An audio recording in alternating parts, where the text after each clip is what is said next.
have several teams here. Some are going along the shoreline. Others have already been combing along the Elbow River. They're now going to focus their attentions on the bow, and they're going to have a secondary search performed on the Elbow River by a different crew, different set of eyes on there. So we're still in earnest in trying to make sure this recovery mission is successful. However, it looks like there's a lot of work ahead of us, and unfortunately we don't have a lot of information to work on. We know from the time that someone called that they were in the river and that they were in peril.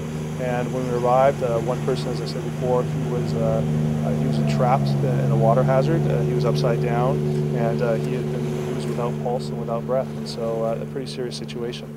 And the other person, after 2 hours of rescue, we moved to a recovery stage. After 2 hours of recovery, we then decided to call it, and this morning we renewed our efforts for recovery.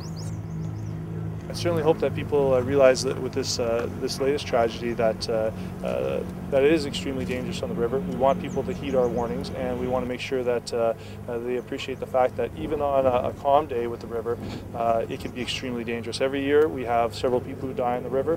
There are a lot of hazards there, sweepers, and there's strainers, hazards of both above and below the water. And there's debris in that water right now, extremely fast. And so we just want to remind Calgarians that it's a great place to have fun if you're prepared, if you're ready, if you know about water safety and you're observing all the usual safety precautions that we put in place. However, this is not a time in which you can have any sort of enjoyment on the river. It's not a time you can enjoy the river in any way simply because it's too much of a hazard.